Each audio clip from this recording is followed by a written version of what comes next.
এগিয়ে চলো, আমরা আছি লাখো ভাই।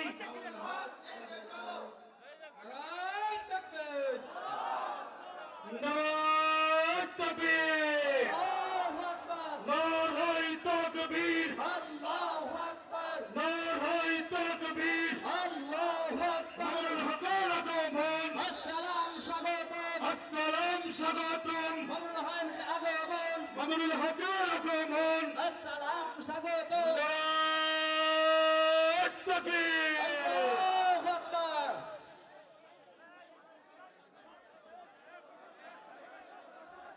আমরা সকলে বসে যাই, যার যার জায়গায় আছি, যেখানে আছি বসে যাই।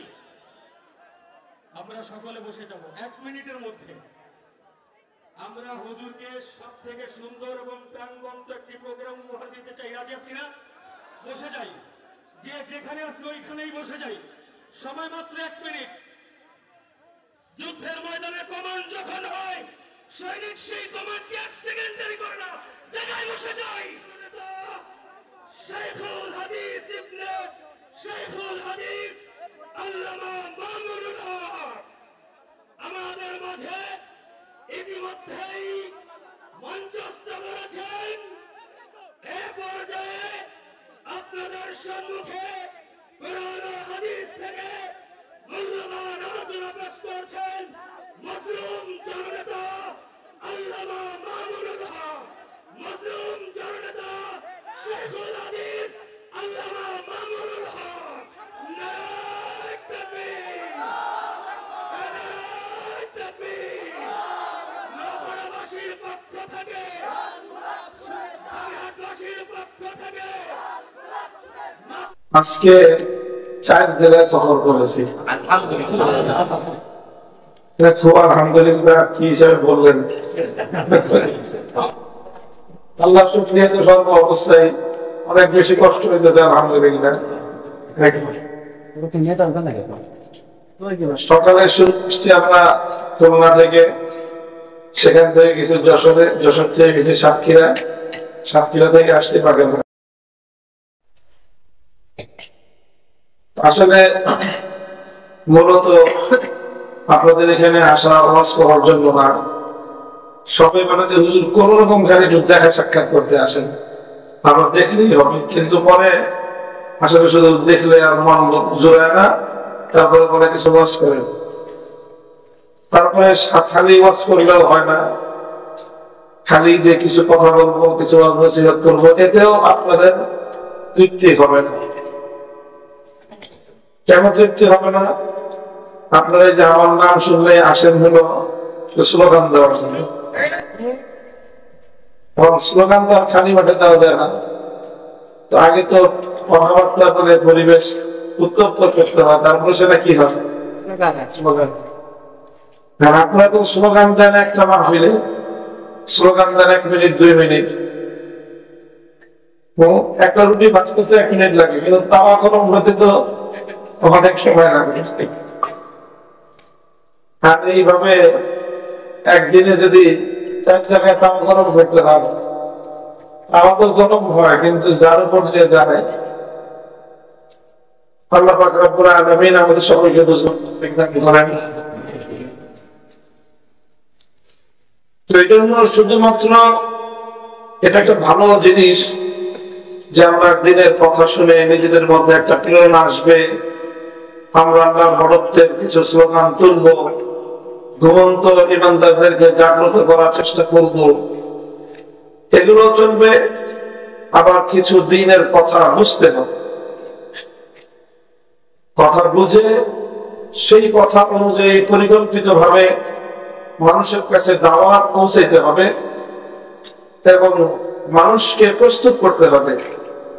শুধু আবেগের বশবর্তী হয়ে একটা মাহফিলে আসলাম, কিছুক্ষণ মন্ত্রমুগ্ধের মতো আলোচনা শুনলাম, আর কিছু সময় আবেগে আতিশয্যে কিছু স্লোগান তুললাম, আকাশ বাতাস মুখরিত করে এসব নামাজ না বলে বাড়িতে গিয়ে ঘুম দিলাম, এক ঘুমে কাছে হয়ে গেল। এগুলা করলে আসলে লাভের চেয়ে ক্ষতি বেশি হবে। এই জন্য আপনাদের সকলের প্রতি আমার অনুরোধ থাকবে, বিশেষ করে যারা আমার মাহফিলের শ্রোতা আছেন, আপনারা, আমি কিছু কথা যে বলি, আমার এই কথাগুলো হলো আসলে মূলত একটা হাল চাষ করা। হাল চাষ বুঝেন? একটা মাঠ, হ্যাঁ, যখন আপনারা ফসল তুলে ফেলেন, ধান কাটার পরে মাঠটা কি থাকে? পতিত থাকে, তাই না? কয় মাস? হ্যাঁ, লম্বা একটা সময় মাঠটা পড়ে থাকে। এরপরে আবার যখন নতুন চাষাবাদের সময় হয়, তখন কি ওই মাঠটা চাষাবাদের উপযুক্ত থাকে? চাষাবাদের উপযুক্ত থাকে, তখন সেখানে হাল চাষ করতে হবে, তাই না? হাল চাষ করে পানি দিয়ে মাটিতে নরম করে ট্রাক্টর চালায়। আগে তো মানুষ লাঙল জল দিয়ে গরু দিয়ে হাল চাষ করত। এখন প্রযুক্তির উন্নতি হয়েছে, আমরা ট্রাক্টর দিয়েই হাল চাষ করি। হাল চাষ করার পরে সেখানে মই দিয়ে আবার ফলন দেওয়া হয়। এই সব কিছু করে এই মাঠটাকে কি করা হলো? চাষাবাদের। এরপরে কি করতে হবে? এখানে রোয়া লাগাইতে হবে। আর অন্য কোনো চাষ করলে সেখানে বীজ রোপণ করতে হবে। রোয়া লাগায় রোপণ করে বাড়ি থেকে ঘুম দিলেই গিয়ে ফসল ঘরে, আস্তে আস্তে ফসল ঘরে চলে যাবে? এটার পিছনে আপনাকে ধারাবাহিক ভাবে শ্রম দিতে হবে। যখন একটু বড় হবে তখন ক্ষেত নিতে হবে, তারপরে মাঠে সার দিতে হবে, তাই না? তারপরে নিয়মিত এখানে পানির সেচ দিতে হবে। দিতে দিতে 2 মাস 3 মাস যখন লাগাতার পরিশ্রম করবেন, তখন এক সময় আপনার এই ফসল ফলবে। এই ফসল ফলার পর আপনাকে যত্ন নিতে হবে ফসল পাকা পর্যন্ত। ফসল যখন পরিপূর্ণ পরিপক্ক হবে, তখন আপনাকে খুব চৌকান্না থাকতে হবে, আকাশের দিকে খেয়াল রাখতে হবে।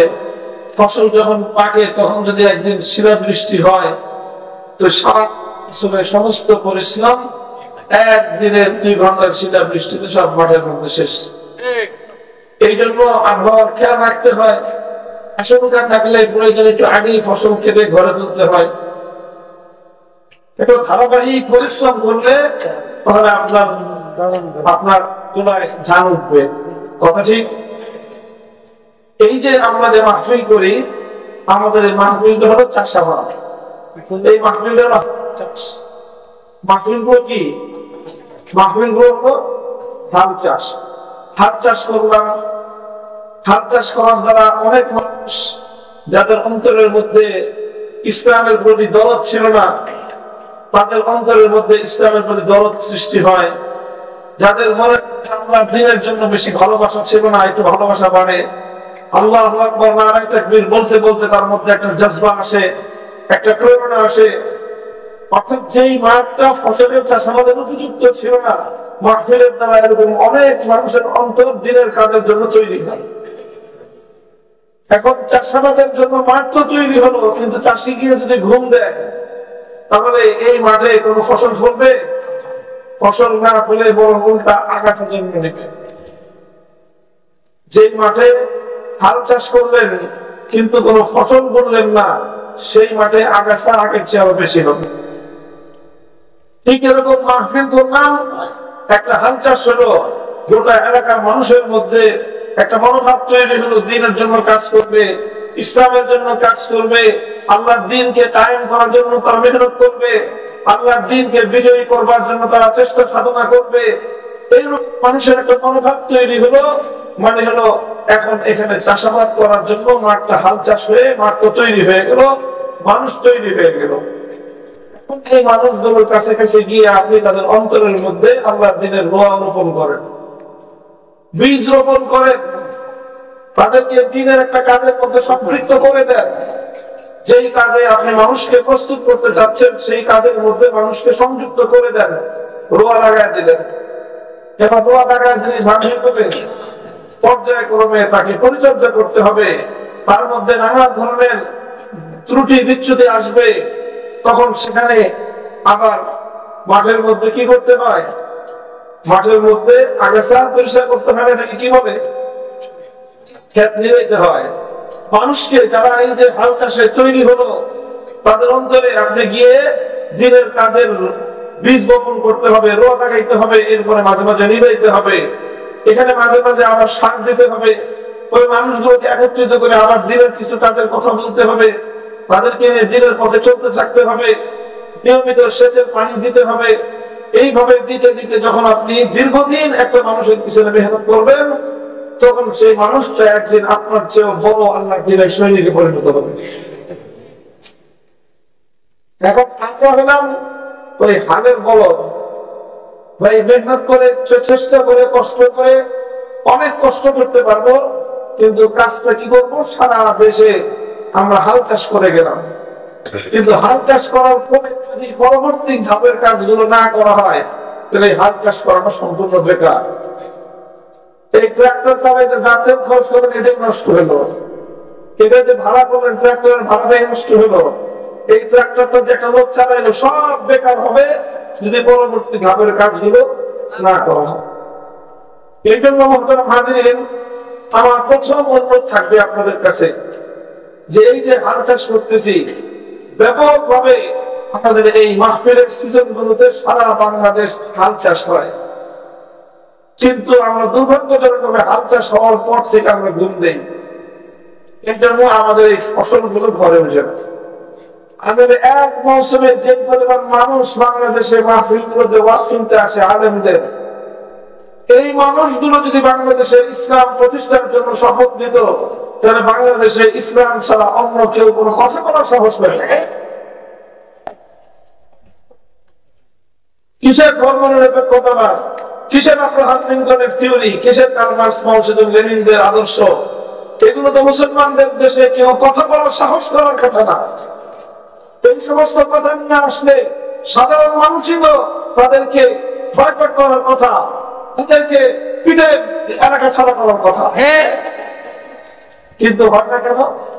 কারণ যে মানুষ এখন আজকে আমার মাহফিলে এসে লড়াই থাকবে দেবেন, যে মানুষগুলো এখন আমার মাহফিলে এসে আল্লাহু আকবার বলবেন, কালকে আবার সেখানে আরেকটা গানের আসর হবে, তারা সেখানে গিয়ে হুমড়ি খেয়ে পড়বে। এইভাবে যদি চলতে থাকে, এক পা আগাইলাম, দুই পা পিছিয়ে এলাম, এক পা আগালাম, দুই পা পিছিয়ে এলাম, এইভাবে ঠন ঠন যে মাহফিলও জমজমাট, গানের আসরও জমজমাট। আল্লাহ জাতিকে হেদায়েত করেন। এই জন্য আমাদের যাদেরকে আল্লাহ পাক কিছুটা বুঝ দিয়েছে, আমাদের কাজ হলো মাহফিল আমরা করবো। দেখেন, আপনি ট্রাক্টর ভাড়া করবেন, হাল চাষ করবেন, কতটুকু জমি আপনি হাল চাষ করবেন? যতদূর জায়গায় হাল চাষ করে বেড়াবেন, আপনি হাল চাষ কতটুকু করবেন? যতদূর পর্যন্ত, যতটুকু জমিতে রোয়া চাষ করার মতো আপনার সামর্থ্য আছে, এর চেয়ে বেশি জমি আপনি হাল চাষ করবেন? অতিরিক্ত যেই জমিটাতে হাল চাষ করবেন সেটা বেকার, সেটা অপচয়, সময়ের অপচয়। মাহফিল গুলো হলো হাল চাষ। মাহফিল আমরা ততটুকু করবো যতটুকু মাহফিল করার পরে এখান থেকে আমরা মানুষজন কালেকশন জন্য তৈরি করতে পারবো, ততটুকু মাহফিল করবো।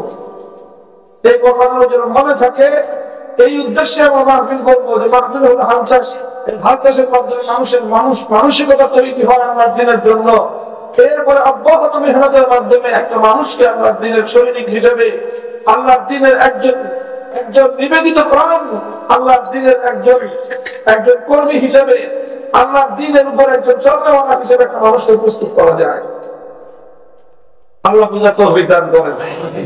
আমি আপনাদের সম্মুখে কোরআনে পাকের সূরাতুন নিসা থেকে একটি আয়াত তেলাওয়াত করেছি, 60 নম্বর আয়াত।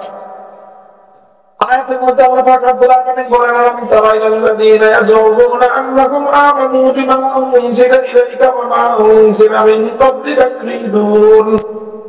يريدون أن يتحاكموا إلى الطاغوت وقد أمروا أن يكفروا به ويريد الشيطان أن يضلهم ضلالا بعيدا।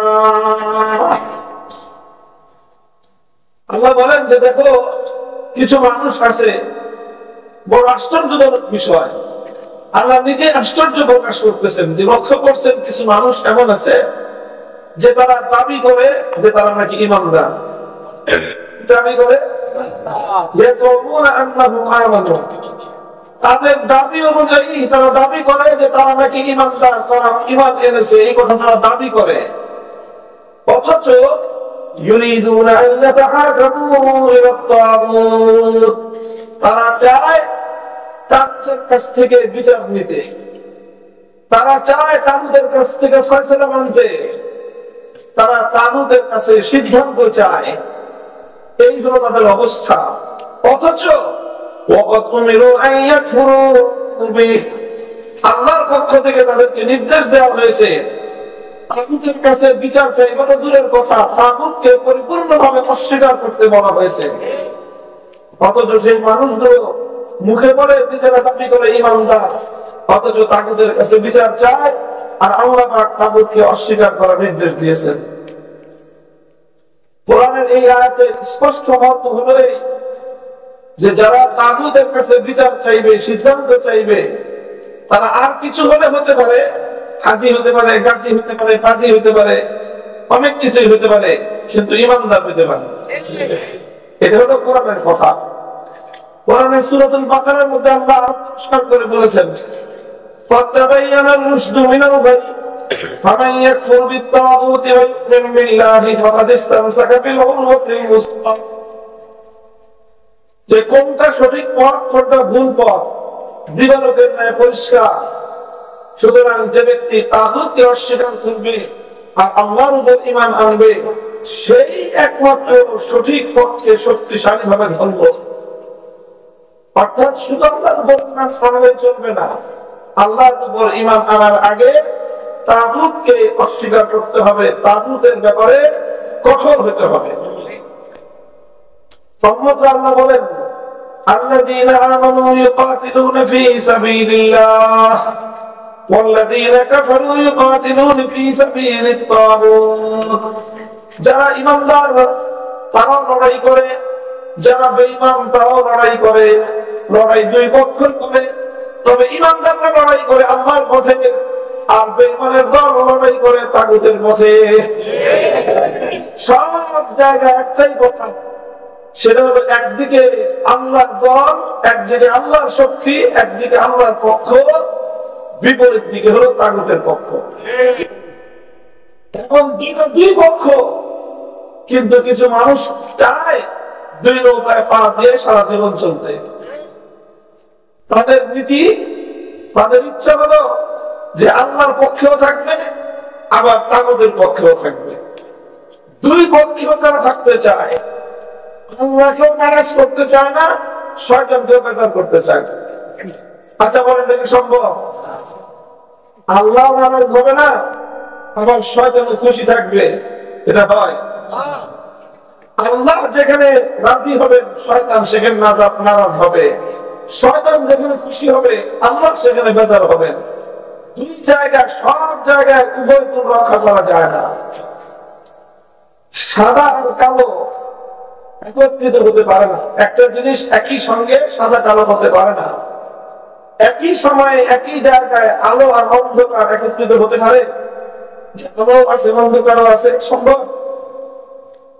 একই সময়ে রাত আর দিন, রাতও আবার দিনও, এমন কোন সময় হয়? আর দিন যেমন এক সময় একত্রিত হতে পারে না, আলোর অন্ধকার যেমন এক জায়গায় একত্রিত হতে পারে না, ঠিক তদ্রুপ আল্লাহর উপর ঈমান এবং তাগুতকে স্বীকার করা, এই দুটো পশ্চিম দ্বারাও একত্রিত হতে পারে না। কথাটা বুঝে আসতেছে আপনাদের? যে আল্লাহর উপর ঈমান আনতে হলে কি করতে হবে? তাগুতকে অস্বীকার করতে হবে, তাগুতকে বাদ দিতে হবে। এখন আপনারা হয়তো অনেকক্ষণ ধরে চিন্তা করতেছেন, হুজুর খালি তাগুত তাগুত তাগুত তাগুত বলতেছে, কিন্তু তাগুতের পরিচয় তো দিবেন। হ্যাঁ, পরিচয় তো দিব, কিন্তু আপনারা যে এতদিন পর্যন্ত তাগুতের পরিচয় জানেন না কেন, সেটার জবাব কে দিবেন? কোরআনে পাকের মধ্যে তো অসংখ্য জায়গায় আল্লাহ পাক তাগুতের কথা বলেছেন, কিন্তু বলেন তো আপনারা এই ওয়াজ মাহফিলদের শুনেন, এই কতদিন পরে তাগুতের শব্দ শুনলেন? 17 বছর পরে। আসল কথা হলো যে এই তাগুত নিয়ে আলোচনা নাই, সমাজে তাগুতের পরিচয় নিয়ে আলোচনা নাই। কেন নাই? এই কথা বলতে গেলেই তো বলবে যে এই হুজুর বেশি কথা বলে। আলোচনা করতে গেলে তাগুত নারাজ হয় এবং তাগুতের যারা অনুসারী তারা আমাদের কণ্ঠ স্তব্ধ করে দিতে চায়।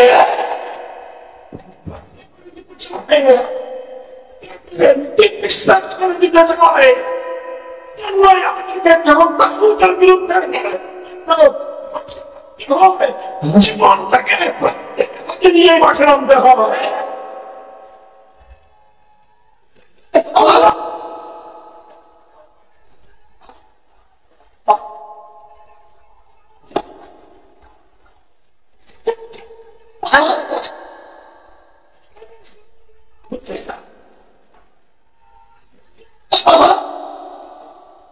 এই জন্য আমি এই শব্দটা যেন আপনি বুঝতে না পারেন, অর্থ বুঝেন আগে এতবার এই তাগুত শব্দ বলতেছি যেন আপনার বিরক্ত হয়ে যায়।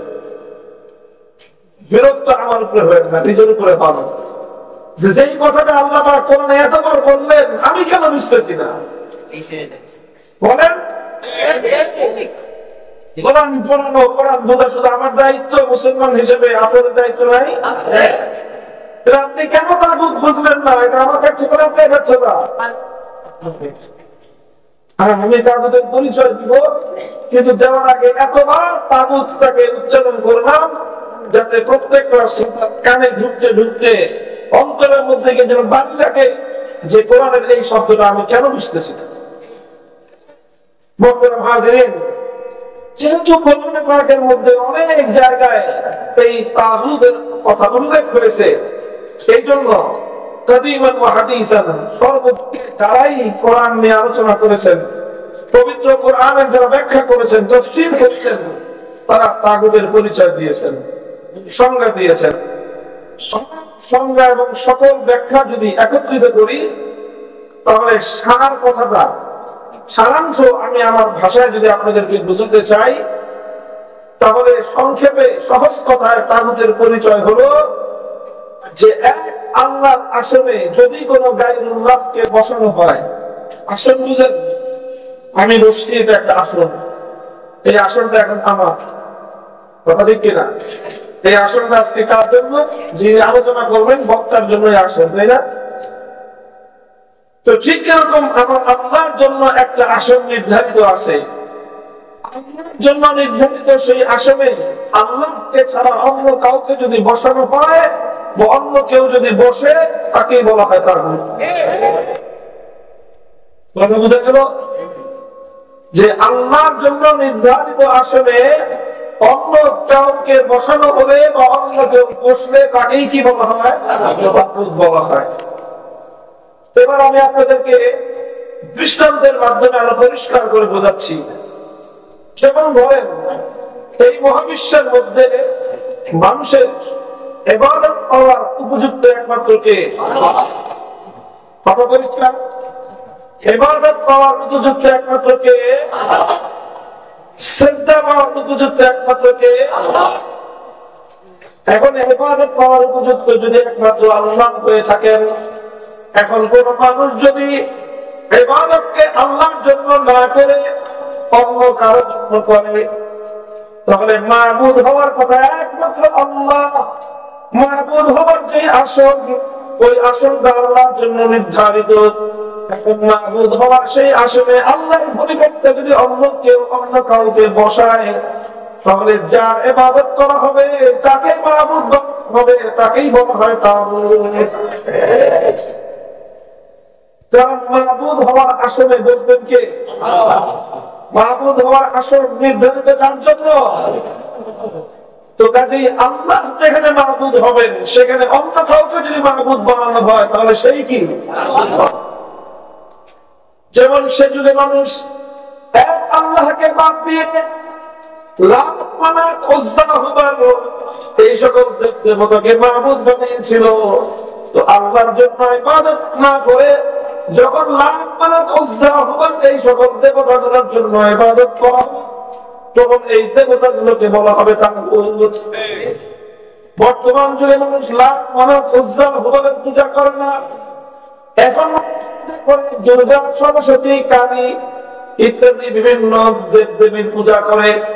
তো এক আল্লাহকে বাদ দিয়ে মানুষ যাদেরকে মাহবুব যাদের পূজা করলো, দুর্গা, সরস্বতী, কালী ইত্যাদি সকল দেবতা দেব দেবী, এগুলোই হলো তাগুত। তবে এগুলো হলো মরা তাগুত। এগুলো কি মরা তাগুত? এগুলো হলো মুর্দা তাগুত, তাই না?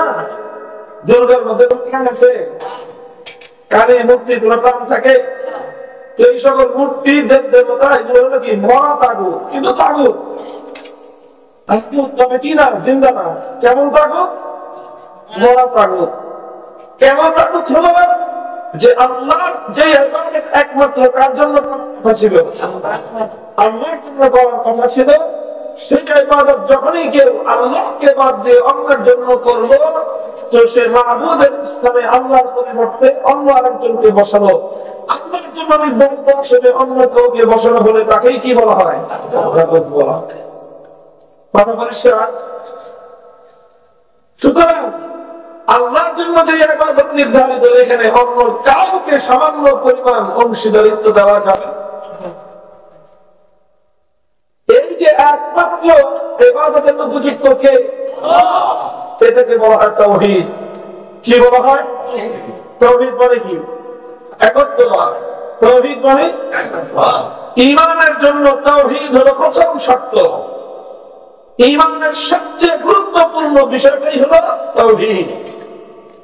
এই যে একমাত্র ইবাদত আল্লাহর জন্য নির্ধারিত, এটাকে বলা হয় তাওহীদ ফিল ইবাদত। কি বলা হয়? অর্থাৎ এটা ইবাদতের মধ্যে একত্ববাদ। এই একত্ববাদ কিসের মধ্যে? ইবাদতের মধ্যে।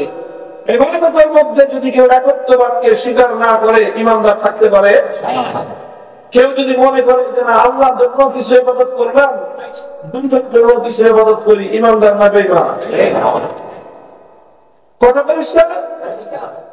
তাহলে ইবাদতের মধ্যে আল্লাহর তাওহীদ যেমন,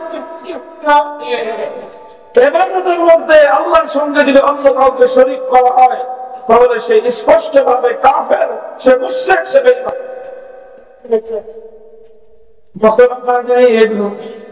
আলহামদুলিল্লাহ, আমাদের সমাজের মধ্যে মানুষ ইবাদতের তাওহীদের ক্ষেত্রে সোচ্চার, সচেতন, সতর্ক আছে। এই জন্য মানুষ আল্লাহর ইবাদত করার মধ্যে গাফলতি করতে পারে, ভুল ত্রুটি করতে পারে, কিন্তু ইবাদত এক আল্লাহ ছাড়া অন্য কারোর জন্য মানুষ ইবাদত করে না। কথা ঠিক কিনা? নামাজ না, কিন্তু পড়লে নামাজ কার জন্য করে? বলেন। সেজদা মানুষ দিতে দিতে গাফলতি করতে পারে, কিন্তু সেজদা যেটা দেয় ওটা কিন্তু তাকেই দেয়। মানুষ আল্লাহ ছাড়া অন্য কারো পূজা করে না, অন্য কারো ইবাদত করে না। কেন করে না? যে ইবাদতের উপযুক্ত একমাত্র কে, এবং এটাও জানে যে যে ইবাদতের উপযুক্ত একমাত্র আল্লাহ, সে আল্লাহকে বাদ দিয়ে যদি অন্য কারো ইবাদত করা হয়, তাহলে এটা শিরক হয়। এটার দ্বারা মানুষ কি মুমিন থাকে না, মুসলমান থাকে না, সে কাফের আর বেঈমানে পরিণত হয়। এই জন্য সমাজে কোনো মানুষকে দেখবেন না যে সে কি করে, আল্লাহকে বাদ দিয়ে অন্য কারো পূজা করে। কোন মুসলমান এই কাজ করে? তাওহীদ ফিল ইবাদত, ইবাদতের মধ্যে যে তাওহীদ, এই তাওহীদের ব্যাপারে আলহামদুলিল্লাহ অনেকটাই সচেতন মানুষ, অনেকটাই সোচ্চার মানুষ এই ব্যাপারে সতর্ক আছে। এই জন্য ইবাদতের মধ্যে যতই গাফলতি করুক, ভুল করুক, ত্রুটি করুক, ফাঁকিবাজি করুক, কিন্তু ইবাদত যতটুকু করবে সেটা একমাত্র আল্লাহর জন্যই করে। কোন গায়রুল্লাহর জন্য মানুষ, কোন ঈমানদার ইবাদত করে না। আচ্ছা, এটা হলো তাওহীদের একটা পার্ট, তাওহীদের একটা পার্ট, একটা অংশ। এটা হলো তাওহীদ ফিল ইবাদত। যে তাওহীদের আরো কিছু অংশ আছে, আরো কিছু খাত আছে। ইবাদতের উপযুক্ত যেমন একমাত্র কি, ইবাদতের উপযুক্ত যেমন একমাত্র কে, ঠিক তেমনি ভাবে এই পৃথিবীতে মানুষের জন্য তৈরি করবার অধিকার একমাত্র কার? আইন তৈরি করবার, বিধান তৈরি করবার, মানুষের জন্য বৈধতা এবং অবৈধতার সীমারেখা নির্ধারণ করে দেওয়ার একমাত্র অধিকার কার? আল্লাহ ছাড়া নিরঙ্কুশ প্রশ্নহীন ভাবে চূড়ান্ত ভাবে আইন তৈরি করবার ক্ষমতা মহাবিশ্বের মধ্যে আর কারো নাই। আইন করবেন কে? আল্লাহ। বিধান দেবেন কে? আল্লাহ। কেউ প্রশ্ন করতে পারেন যে হুজুর তাহলে সরকার কি কোনো আইন করতে পারবে না? কেউ প্রশ্ন করতে পারেন যে হুজুর তাহলে বিভিন্ন প্রতিষ্ঠান যারা চালায় সেই প্রতিষ্ঠানের কর্তৃপক্ষ কি প্রতিষ্ঠান চালানোর জন্য কোনো আইন বানাতে পারবে না? কেউ প্রশ্ন করতে পারেন যে যারা বিভিন্ন সংস্থা সংগঠন চালায় তারা কি তাদের সংস্থা সংগঠনের জন্য কোনো আইন কোনো বিধিবিধান তৈরি করতে পারবে না? প্রশ্নটা বুঝেছেন? ভাই প্রশ্নটা আপনাদেরই, আমি সেটা বলে দিচ্ছি। এই প্রশ্ন আসতে পারে কিনা? এই প্রশ্নের জবাব শুনেন। জবাব হলো যে হ্যাঁ, সরকার আইন করতে পারবে, মানুষ আইন করতে পারবে, কর্তৃপক্ষ আইন করতে পারবে, কমিটি আইন করতে পারবে, সবাই আইন করতে পারবে, তবে একটা শর্ত। কয় শর্তে? সরকার বলেন, রাষ্ট্র বলেন, আদালত বলেন, যেই বলেন আইন করতে পারবে কয় শর্তে? এক শর্তে আইন করতে পারবে। শর্তটা কি? আইন করতে পারবে এক শর্তে, এবং শর্ত হলো এই, তাদের বানানো কোন আইন কোন আইনের বাইরে যেতে পারবে না। আল্লাহর আইনের ভিতরে থেকে তোমাকে আইন করতে হবে। আল্লাহ পাকের আইনের সঙ্গে সাংঘর্ষিক না হয়, তোমার কোন আইনের সঙ্গে, রাষ্ট্রের কোন আইনের সঙ্গে, সরকারের কোন আইনের সঙ্গে যেন আল্লাহর কোন আইনের বিরোধ যেন তৈরি না হয়, এমন ভাবে তুমি আইন করতে পারবা। মানুষের বানানো কোন আইন যদি আল্লাহর কোন আইনের সঙ্গে বিরোধ হয়ে যায়, সঙ্গে সঙ্গে সকল মানুষের আইন বাতিল বলে গণ্য হবে। শুধু সরকার না, সারা দুনিয়ার সমস্ত সরকার, শুধু সারা দুনিয়ার সরকার না, সারা দুনিয়ার 700 কোটি মানুষ যদি ঐক্যবদ্ধ হয়ে কোন একটা আইনের ব্যাপারে একমত হয়, একটা তৈরি করে, আর সেই আইনটা যদি আমার আল্লাহর কোন একটা আইনের 100 ভাগের 1 ভাগের সঙ্গে বিরোধ হয়, 700 কোটি মানুষের আইন বাতিল গণ্য হবে। আমার আল্লাহর আইন কার্যকর থাকবে, বরাবর থাকবে। আল্লাহ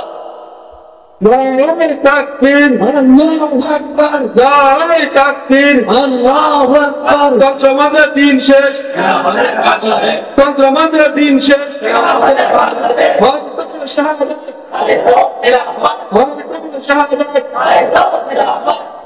তাহলে কথা, সরকার আইন করতে পারবে, রাষ্ট্র আইন করতে পারবে, কর্তৃপক্ষ আইন করতে পারবে, কমিটি আইন করতে পারবে, সবাই পারবে আইন করতে, কিন্তু শর্ত কয়টা?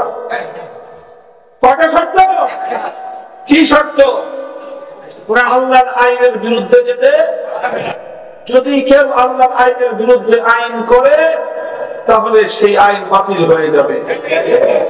মোহতারাম হাজিরিন, এই যে স্বাধীনভাবে আইন করা, নিরঙ্কুশ ভাবে আইন করা, অন্য সকলের ঊর্ধ্বে আইন করার যে ক্ষমতা, এই ক্ষমতা একমাত্র কার? আল্লাহ। যে এই যে আইন করবার, চূড়ান্ত ভাবে আইন করবার এই যে আল্লাহর ক্ষমতা, যেরকম ভাবে ইবাদতের উপযুক্ত একমাত্র কে? আল্লাহ। এটাকে বলা হয় তাওহীদ ফিল ইবাদত। আইন তৈরি করবার ক্ষেত্রে আল্লাহর যে ক্ষমতা, সেই ক্ষমতাকে বলা হয় তাওহীদ ফিল হাকিমিয়া, অর্থাৎ আইন করার, বিচার করার ক্ষেত্রে আল্লাহ পাক এবং অদ্বিতীয়।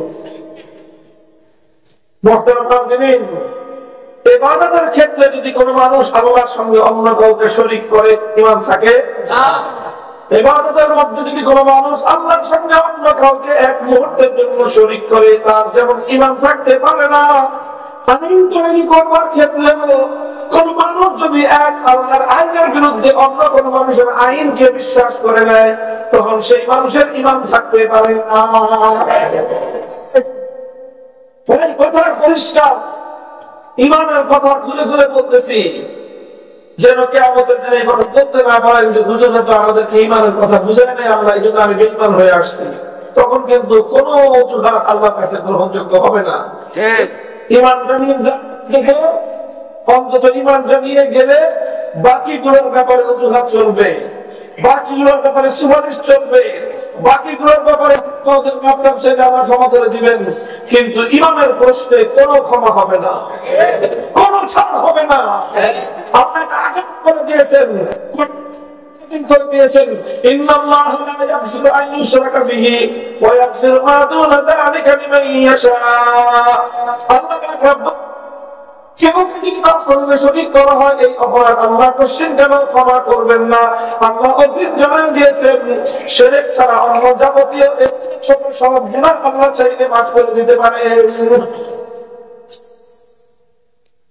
মনে করেন একটা মানুষ 24 ঘন্টার মধ্যে 23 ঘন্টা 55 মিনিট এক আল্লাহর ইবাদত করে, শুধু 5 মিনিটের জন্য দুর্গার পূজা করে, ঈমানদার না বেঈমান? কেন? সে তো 23 ঘন্টা 55 মিনিট আল্লাহর ইবাদত করছে, ঈমানদার খাঁটি হবে না? তা আচ্ছা 5 মিনিট না আরো কম, 1 মিনিট শুধু দুর্গার পূজা করে, ঈমানদার না বেঈমান?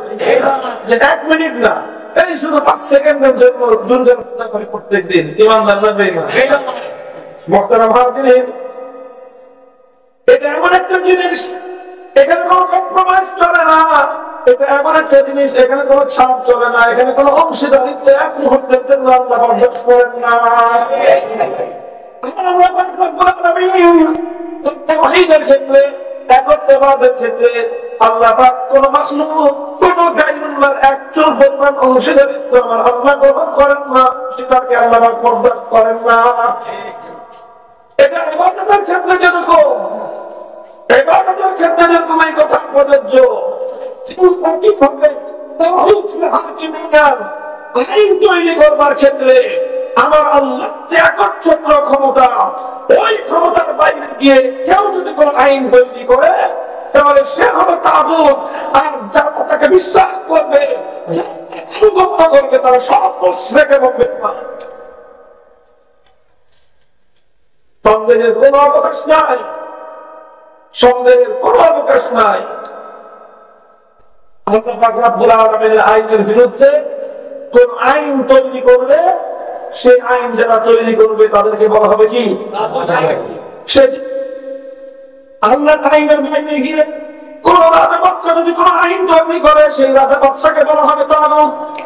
আল্লাহর আইনের বিরুদ্ধে কোন যদি আইন জারি করে সেই প্রধানমন্ত্রীকে বলা হবে তাগুত। আল্লাহর আইনের বিরুদ্ধে কোন প্রেসিডেন্ট যদি কোন আইন জারি করে সেই প্রেসিডেন্টকে বলা হবে তাগুত। আল্লাহর আইনের বিরুদ্ধে কোন আদালত, কোন বিচারপতি যদি কোন আইন জারি করে সেই বিচারক, সেই আদালতকে বলা হবে তাগুত। আল্লাহর আইনের বিরুদ্ধে মন্ত্রী পরিষদ যদি কোন আইনকে অনুমোদন করে গোটা মন্ত্রী পরিষদকে বলা হবে তাগুত। আল্লাহর আইনের বিরুদ্ধে কোন আইন যদি কোন সংসদ কোন আইন অনুমোদন দেয়, পাশ করে, গোটা সংসদকেই বলা হয় তাগুত। এটা তো তাগুত। আর যারা এই তাগুতকে বিশ্বাস করবে তারা সব মুশরিক। কথা বুঝেন নাই? দুর্গা তো তাগুত, আর দুর্গাকে যারা পূজা করে তারা কি? ঠিক এরকম যারা আল্লাহর আইনের বিরুদ্ধে আইন করে তারা হল তাগুত, তারা একটা দুর্গা। একটা দুর্গা যেরকম তাগুত, যারা আল্লাহর আইনের বিরুদ্ধে আইন করে কোন দুর্গার চেয়ে বড় তাগুত।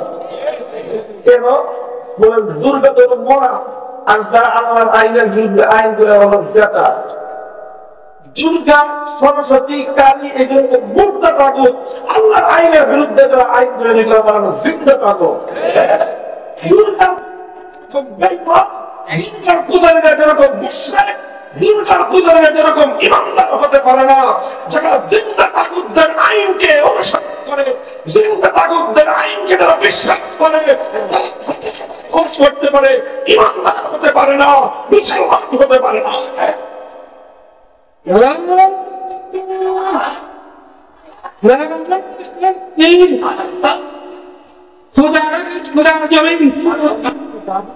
খুদা কায়েম করো, আমরা দিব।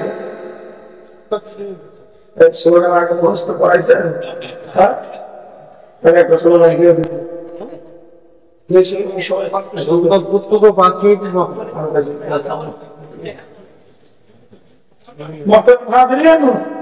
কথা কি বুঝতে পারতেছেন আপনারা?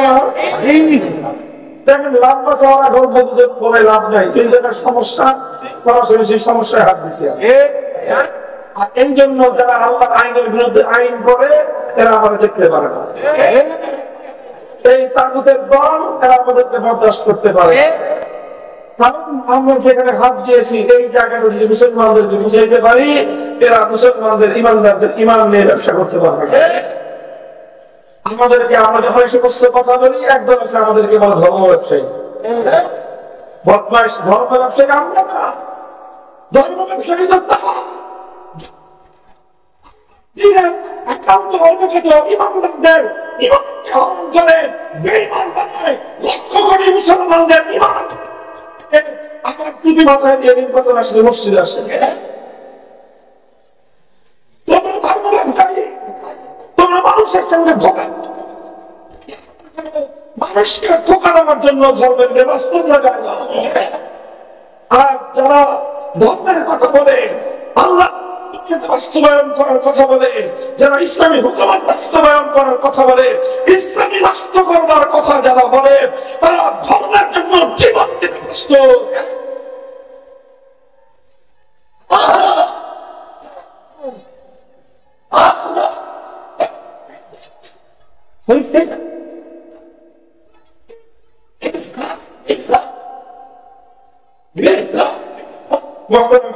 দেখেন, তাহলে আমি কি বললাম? তাওহীদের কথা বললাম, কথা ঠিক? কিসের কথা বলছি? এবং তাওহীদের পরিচয় দিয়েছি। তাওহীদ মানে আল্লাহর একত্ববাদ। আল্লাহর একত্ববাদের দুইটা পার্ট নিয়ে আমি আলোচনা করলাম। একটা হলো ইবাদতের তাওহীদ, আর একটা হলো আইন করার তাওহীদ। ইবাদতের তাওহীদে আল্লাহ ছাড়া অন্য কারো ইবাদত করলে যেরকম মানুষ ইমানদার থাকে না, ঠিক একইভাবে আইন করার ক্ষেত্রে আল্লাহর আইনের বিরুদ্ধে আইন যে করবে সেও তাগুত, সেই তাগুতকে যারা অনুসরণ করবে তাদের ইমান থাকে না। তাগুতের ইমান তো থাকবেই না, দুইটা কি ইমান আছে? তো যারা আইন করে ওদের তো ইমান থাকার প্রশ্নই নাই, ওদের দল যারা করে ওদের ইমান থাকে না।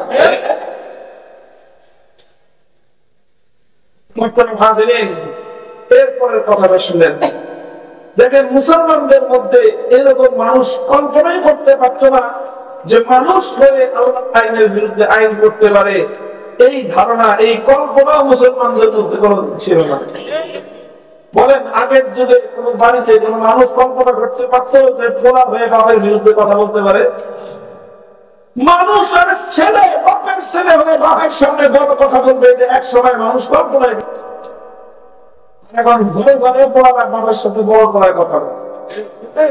ঠিক এরকম আল্লাহর আইনের বিরুদ্ধে কোন মানুষ আইন করতে পারে মুসলমানদের মধ্যে ৬০০ বছর পর্যন্ত এটা কল্পনাই করা যেত না।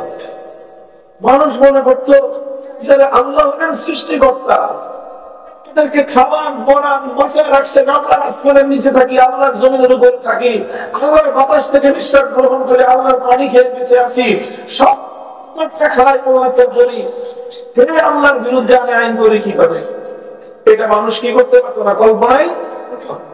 কয়শো বছর, এই ৬০০ বছর পরে মুসলমানদের মধ্যে একটা ফিতনা আসলো। একটা সম্প্রদায়, তাতারি মঙ্গোলীয় সম্প্রদায়, এরা এসে মুসলমানদের উপর আক্রমণ করলো। এরা পঙ্গপালের মতো আসলো, মুসলিম এলাকাগুলোকে তছনছ করে দিল, লক্ষ লক্ষ মুসলমানদেরকে হত্যা করলো, মুসলমানদের খেলাফতের প্রধান কেন্দ্র বাগদাদকে ধ্বংসস্তূপে পরিণত করলো, 10 লক্ষ মানুষকে এরা শহীদ করলো।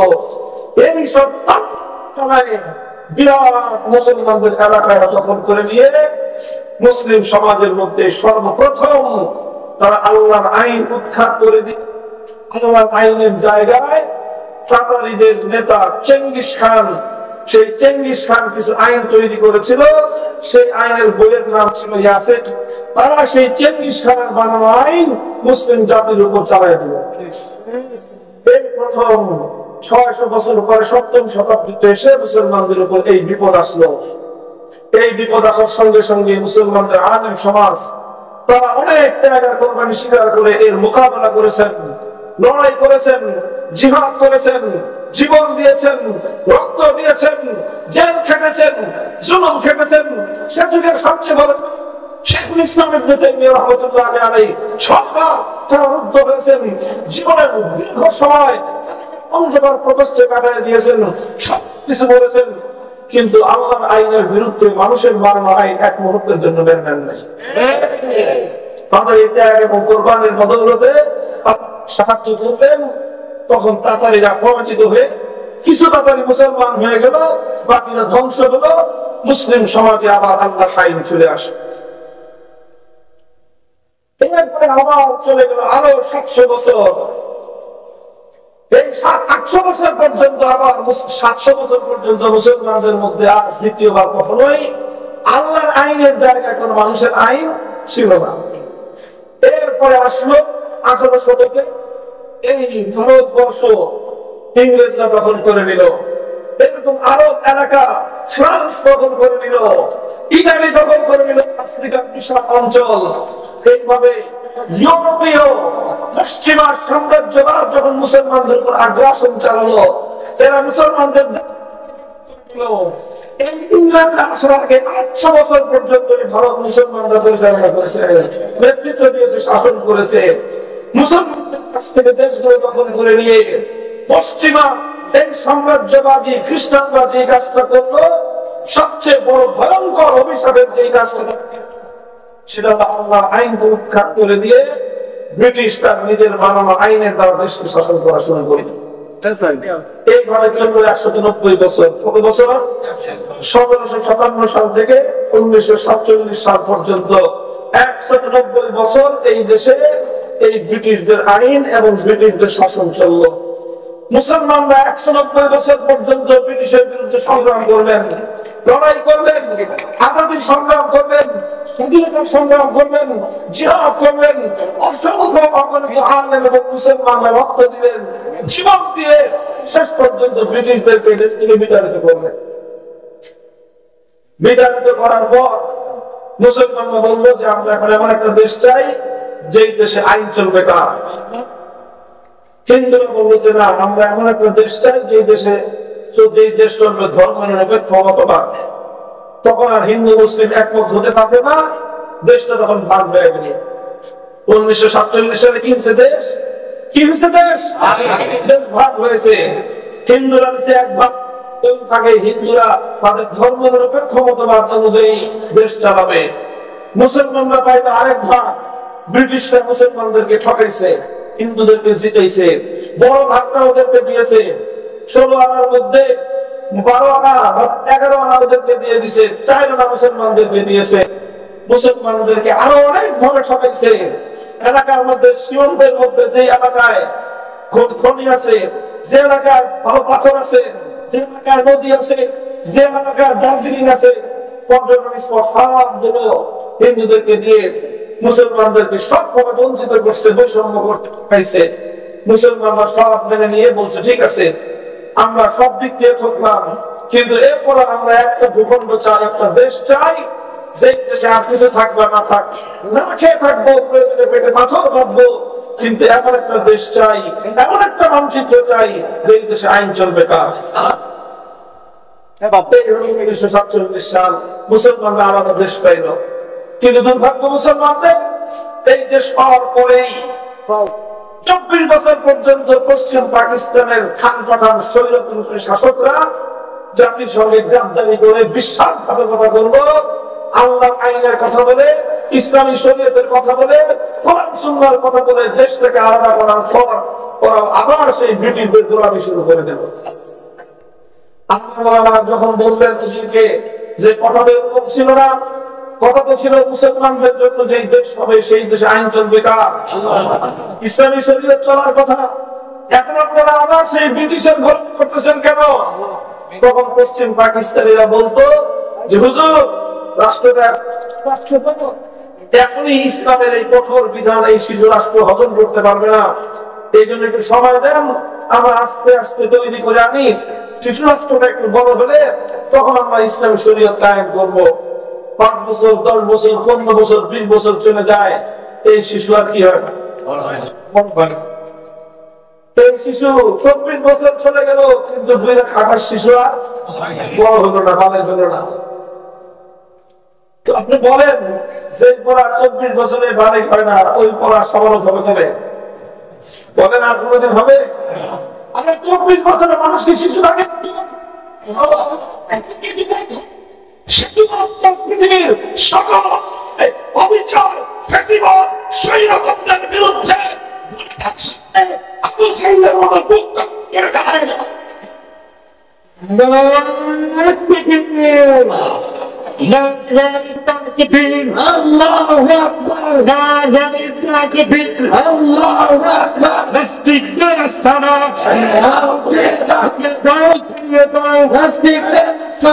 ইসলামের শত্রু সাবধান। গেল 24 বছর, পড়া 24 বছরের দুইটা খাটাস পড়া সমালোচ হোক না, তখন আমাদের দেশের মানুষ বলল যে পড়া 24 বছরের শিশু থাকে, এটা 90 বছর আর বড় হবে না। এই অকর্মণ্য শিশুর দরকার নাই, এগুলো ভাইকে টুকরা করো। পশ্চিম পাকিস্তানিদেরকে আমরা খেদায় দিলাম, খান পাঠান না, তোমরা তোমাদের দেশ নিয়ে থাকো, এই দেশে মুসলমানরা আলাদা নতুন করে স্বাধীন বাংলাদেশ করবে। লম্বা ইতিহাস, সেই স্বাধীন বাংলাদেশেও কোনদিন কেউ আমরা কল্পনা করি নাই যে ভাগে যে অংশটা মুসলমানদের অংশ পড়লো, সেই জায়গাটাতে মুসলমানদের দেশে আল্লাহর আইন চলবে, কোরআনের শাসন চলবে, ইসলামী শাসন চলবে, মুসলমানের বাচ্চা মুসলমান হয়ে বিরোধিতা করবে। এর চেয়ে দুঃখজনক, এর চেয়ে লজ্জাজনক কি হতে পারে বলেন? অথচ এরপরেই মুসলমানদের মধ্যে এরকম গাদ্দার ঘরে ঘরে জন্ম নিল, আর সেই গাদ্দাররা মুসলমানদের দেশকে বললো যে না, এই দেশে ইসলাম চলবে না, চলবে কি ধর্মনিরপেক্ষ মতবাদ। আর ধর্মনিরপেক্ষ মতবাদ যদি চলতে হতো, ভারত চলে যা আপনি ধর্মনিরপেক্ষ মতবাদ আছে, এই অংশটা ভাগে আমরা পাইছি, এই ভাগে তো আমরা মুসলমানদের ভাগ তো ইসলামের পক্ষে হয়েছে, সুতরাং ইসলাম চলবে, ইসলাম ছাড়া অন্য কিছু চলতে পারে। যদি আমরা এই দেশে ইসলামকে পরিপূর্ণভাবে বিজয়ী করতে না পারি, ইসলামী আইন যদি বাস্তবায়ন করতে না পারি, ইসলামী শরীয়ত যদি বাস্তবায়ন করতে না পারি, পরিপূর্ণ ঈমান নিয়ে বেঁচে থাকা সম্ভব না। কথা বলেন ঠিক কি না? বলবো সমস্যা কি, আমরা তো পরিপূর্ণ ঈমান নিয়ে বেঁচে আছি। কতটুকু পরিপূর্ণ ঈমান নিয়ে বেঁচে আছেন একটু পরীক্ষা করলে বুঝে যাবে।